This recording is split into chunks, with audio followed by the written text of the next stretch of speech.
আসসালামু আলাইকুম। পুঁজিবাজারে বিশাল সুখবর এবং বড় ধরনের পতন অর্থাৎ নেগেটিভ ৬২ পয়েন্ট। আজকের এই আলোচনার এই শিরোনাম দিয়েছি, সেখানে অনেক গুরুত্বপূর্ণ বিষয় আলোচনা করব। মনোযোগ দিয়ে সাথে থাকবেন। পাশাপাশি এই সময়ে বর্তমান বাজারের এই উত্থান এবং পতনের এই কঠিন সময়ে যেখানে আমরা উত্থানের বড় বড় তথ্য পাচ্ছি, কিংবা আমরা খুব তাড়াতাড়ি বাজার একটি পজিটিভ ট্রেন্ডে যাবে, সেরকম নিউজ আমরা সরকারের পক্ষ থেকে এবং দায়িত্বপ্রাপ্ত ব্যক্তিদের পক্ষ থেকে পাচ্ছি, কিন্তু বাজারে ক্রমাগত দরপতন হচ্ছে। সেই সময় সাধারণ বিনিয়োগকারীদের কিংবা যারা আটকে রয়েছেন কিংবা যারা বাজারে নতুন আসতে চান, তাদের কী করণীয়, বিষয়টি নিয়ে আলোচনা করব। পাশাপাশি আপনারা নিয়মিত ভিডিও পেতে সাবস্ক্রাইব করে পাশে থাকুন, সংযুক্ত থাকুন। চলে আসি মূল আলোচনায়। আজকে বাজারের ৬২ পয়েন্ট পতন হয়েছে, কিন্তু সবচেয়ে বড় স্ট্রেঞ্জ বিষয় যে আজকে এই পয়েন্টের সাথে যেভাবে দরপতন হয়েছে সেটা আসলে একটা কল্পনা অতীতের মতো। কিন্তু আমরা বাজারের যখন ক্লোজ হয়ে গেল, অর্থাৎ আপনার 2:30, আড়াইটার পরে একটার পর একটা আমরা নিউজ পাচ্ছি। কী নিউজ পাচ্ছি? যে ৪৪টি কোম্পানিকে উদ্যোক্তা এবং পরিচালক ন্যূনতম 30% তাদের শেয়ার থাকতে হবে। এই নিউজটা অনেক বড় ইফেক্টিভ একটা নিউজ। কেউ তাতে বলছে বিএসইসি চেয়ারম্যান চরম সিদ্ধান্ত নিয়েছেন, তিনি হার্ড লাইনে যাবেন এবং সমস্ত প্রক্রিয়ার মধ্য দিয়ে তারা সেটাকে নিয়ন্ত্রণ করার চেষ্টা করবেন। এই যে ৪৪টা কোম্পানির যে উদ্যোক্তা এবং পরিচালকের 30% নেই, এটা এতদিন আপনাদের চোখে পড়ে নাই। মানে বিষয়টা হচ্ছে যে খবরটা আমরা বারবার দিয়ে এসেছি যে বড় পতনের পর বড় উত্থানের সম্ভাবনা থাকে। এই কারণেই তারা এই নিউজগুলো ক্রিয়েট করে এবং এই ধাপেই তারা প্রভাবিত হয়। এটা কিন্তু মনে রাখতে হবে। আমার আজকে হয়তো থামলাইন দেখে বা টাইটেল দেখে অনেকে রাগ করছেন, কিন্তু আমি আসলে আপনার জায়গা থেকে আপনি রাগ করতে পারেন, কিন্তু বাস্তবতা কিন্তু এরকম হয়। আজকে যে দর পতন করানো হলো, আজকে যে বাজারকে ফেলে দেওয়া হলো, কিছু কিছু ব্যাংকের তথ্য এসেছে, সেসব ব্যাংকে আপনার পরিচালনা পর্ষদ নিয়ে কথা উঠছে, তাদেরকে মুনাফা দেবে না, লভ্যাংশ দেওয়ার জন্য নিষেধ করছে। অনেক গল্প সাজানো হয়েছে। এই গল্পগুলো সাজানোর কারণে বাজারকে কিন্তু আজকে ফেলে দেওয়া হয়েছে। কখন ফেলে দিয়েছে? আজকে বিফোর 2:30। বাট আপনার 2:30 নিউজ কী দিচ্ছেন? যে আগামীকাল থেকে বাজার ভালো করার জন্য পরিকল্পনা করছেন। কিভাবে? যে ৪৪টি কোম্পানি উদ্যোক্তা পরিচালকের এরকম একটা আবু সাহেব উনি একটা বক্তব্য দিয়েছেন যে আগামী বাজেটে বড় অঙ্কের একটি অ্যামাউন্ট এই বিনিয়োগ বাজারের জন্য স্পেশালভাবে উনি বরাদ্দর কথা বলেছেন, সুপারিশ করেছেন যেন বাজারের মানে সেটা জুড়ে এই ইনভেস্টমেন্ট কোঅপারেশন যেন কিনতে পারে, বা বিশেষ একটা তহবিল গঠন করে যেন কিনতে পারে, বাজারের আস্থা যেন ফিরে আসে। উনি কিন্তু আজকে একটি সাক্ষাৎকারে ২১ টিভির সাক্ষাৎকারে এই বক্তব্যটা দিয়েছেন যে বড় ধরনের অ্যামাউন্ট। এর আগে বাংলাদেশের ব্যাংকের গভর্নর কিন্তু গুরুত্বপূর্ণ কিছু তথ্য বলেছে যে জব্দকৃত টাকা তারা একটি বিশেষ ফান্ড বা তহবিল গঠন করে দেশের জনগণের কল্যাণে কাজ করবেন এবং বিশেষ কিছু কাজে সেই টাকা তারা বরাদ্দ দিবেন।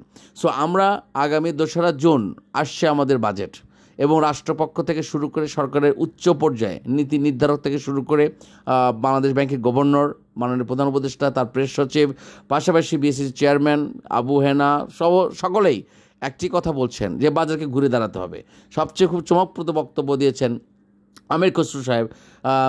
তিনি একটি সুন্দর বক্তব্য দিয়েছেন যে বাজারকে ক্যাসিনোর মধ্যে চলতে দেওয়া যেতে পারে না, বাজারকে ঘুরে দাঁড়াতে হবে, বাজারকে রুখে দাঁড়াতে হবে। এবং অনেক মানে গুরুত্বপূর্ণ ব্যক্তিবর্গ যারা এই বাজারের তাদের সুদৃষ্টি বাজারের মধ্যে পড়েছে।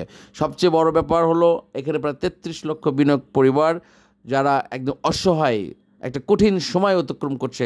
ক্রমাগত দরপতন ৫ই আগস্টের পর ৫-৭ দিন বাজারে একটি উত্থান হয়েছিল, ভালো একটা উত্থান আমরা দেখেছি। এরপর থেকে ধারাবাহিকভাবে শিবলি সাহেব চলে যাওয়ার পর থেকে ধারাবাহিকভাবে বাজারে যে একটা পতন হয়ে একেবারে লাস্ট 10 ইয়ার্সে যে সূচক ছিল সেই সূচকে এসে এখন দাঁড়িয়েছে। সুতরাং এখন বাজারকে ঘুরে দাঁড়াবে, যে কোনো সময় বাজার কিন্তু বড় ধরনের একটি ঘুরে দাঁড়ানোর মুডে যাবে। সো আমি আমার সাধারণ বিনিয়োগকারী, পাশাপাশি আমার সাথে যারা এই পরিবারের সাথে যারা সংযুক্ত আছেন, যারা সাবস্ক্রাইব করেছেন, আমি অনুরোধ করব ঠান্ডা মাথায় নিজের চিন্তা চেতনায় নিজের পরামর্শ নিয়ে আপনারা কাজ করবেন, নিজের পরামর্শ নিজের সাথে বুঝে, আপনার শুভাকাঙ্ক্ষীর সাথে বুঝে আপনি ইনভেস্ট করবেন কি করবেন এটা আপনার সিদ্ধান্ত। বাট মনে রাখতে হবে সবচেয়ে যে গুরুত্বপূর্ণ বিষয়টা হলো যে এই বাজারটা হচ্ছে একটা তথ্য সমৃদ্ধ বাজার। আপনি যত তথ্যে আপনি সমৃদ্ধ হবেন, যত আপনি ফিউচার মেসেজ আপনি রাখতে পারবেন, যত ইন্টারনাল ফাংশন আপনি জানবেন, আপনি এই বাজারে তত বেশি ভালো করতে পারবেন। আপনি আবেগ বা ইমোশন বা কারোর দ্বারা ফ্রড নিউজ কিংবা কারো দ্বারা প্রতারিত হয়ে, কারো দ্বারা বায়াসড হয়ে যদি আপনি কোনো কিছু দিকে এগিয়ে যান, আপনি ক্ষতিগ্রস্ত হওয়ার সম্ভাবনা থাকবেন। আমি সবচেয়ে বেশি আপনাদেরকে যেসব ব্যাপারে ইনসিস্ট করি বা আপনার উদ্বুদ্ধ করার চেষ্টা করি যে আইটেম কেনার চাইতে বা আইটেমের পিছে দৌড়ানোর চাইতে আপনি নিজেই একটি আইটেমের সাথে সম্পৃক্ত হন। কিভাবে? আপনি দীর্ঘদিন একটা কোম্পানির বাই এবং সেল এই ফরম্যাটটা আপনারা দেখবেন, তারা ডেলি প্রাইস লিস্টটা আপনি দেখবেন যে কত দামে কোন সময় কত দামে আপ ডাউন হয়েছে, কেনা বেচা হয়েছে, কী ভলিউম কেনা বেচা হয়েছে, আপনি বুঝতে পারবেন, সহজেই বুঝতে পারবেন। সময় দিতে হবে, মনে রাখবেন দিস ইজ বিজনেস, আপনাকে এখানে সময় দিতে হবে। You have to spend time, আপনাকে এখানে মেধা সময় আপনার দিতে হবে। আপনার 10 মিনিটেরই একটা ভিডিও আপনাদের জন্য ডে লং পড়াশোনা করার পর আপনাদের একটা আপডেট ভিডিও দিই, সেখানে আপনার অনেকেই কিছু দেখে সেখান থেকে বের হয়ে যান। হয়তো আপনারা ভালো বোঝেন, আলহামদুলিল্লাহ, I love to know that one. কিন্তু ম্যাক্সিমামই আমি দেখেছি যে আপনারা 2 মিনিট 3 মিনিট 4 মিনিট ভিডিও দেখার পর আপনারা বের হয়ে যান। সুতরাং তো আপনি ফান্ডামেন্টাল কথাগুলো তো আপনি শুরুতে থাকে না, সাধারণত মাঝে এবং শেষের দিকে একটা কথাগুলো গুছিয়ে নিয়ে এসে সেই কথাগুলো বলতে হয়। আমি বাজারে এখন যে চিত্র পাচ্ছি যে জেড ক্যাটাগরি শেয়ারের উপরে বাজারে একটা সুদৃষ্টি আসতে পারে, এবং বিশেষ করে যে সমস্ত কোম্পানির উদ্যোক্তা পরিচালকের 30% শেয়ার নেই, সেই সমস্ত কোম্পানিতে যদি স্বতন্ত্র পরিচালক দেওয়া হয়, কিংবা যে সমস্ত কোম্পানি ডিভিডেন্ড ডিক্লারেশন দিয়েছেন কিন্তু বিনিয়োগকারীদের সেই ডিভিডেন্ড ডিসবার্স করা হয় নাই, বিতরণ করা হয় নাই, সেই সমস্ত কোম্পানির ব্যাপারে যদি রাষ্ট্রপক্ষ বিএসসি চেয়ারম্যান যদি কঠোর সিদ্ধান্ত নেন, তাহলে বাজারে একটা ভালো পরিবর্তন আসবে। অ্যাজ ওয়েল অ্যাজ যে আবু সাহেব যে বক্তব্য দিয়েছেন যে আগামী বাজেটে পাশাপাশি দেবপ্রিয় ভট্টাচার্য বিএসসি চেয়ারম্যান এবং অর্থ সংশ্লিষ্ট মন্ত্রণালয়, বাংলাদেশ ব্যাংকের গভর্নর এবং অর্থ উপদেষ্টা এবং প্রধান উপদেষ্টা প্রেস সেক্রেটারি, পাশাপাশি মাননীয় প্রধান উপদেষ্টা, সকলেই এই বাজেটকে নিয়ে শেয়ার বাজারে একটি ভালো আশার কথা আমরা সবার কাছে হোপ পেয়েছি। সব কিছু মিলিয়ে আমরা খুব নিয়ার ফিউচার বাজারে একটি আপট্রেডের মুড আসবে এরকম আমরা দেখতে পাচ্ছি।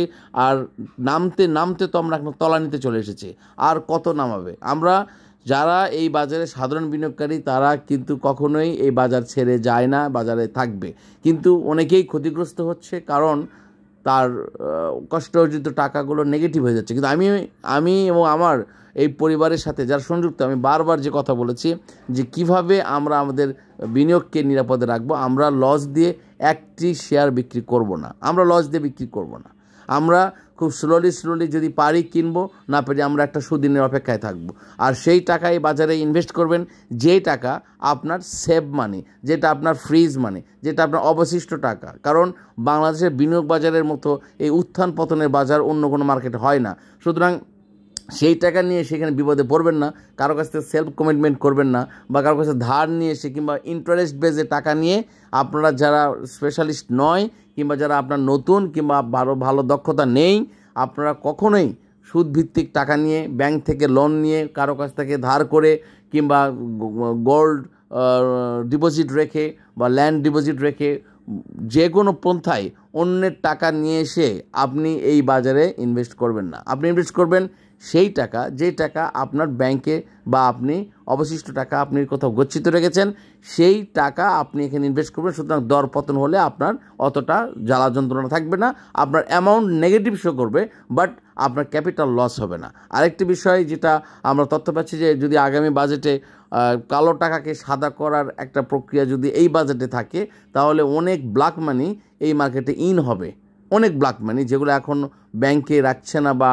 তারা প্রকাশিত করছে না। সুতরাং এটা একটা সুযোগ থাকবে। সুতরাং আগামী বাজেট 2রা জুন এবং কাল থেকে আমরা যদি বাজারকে একটা ভালো আপট্রেন্ড মোডে দেখতে পারি, রাষ্ট্রপক্ষ যেসব বক্তব্য দিয়েছেন।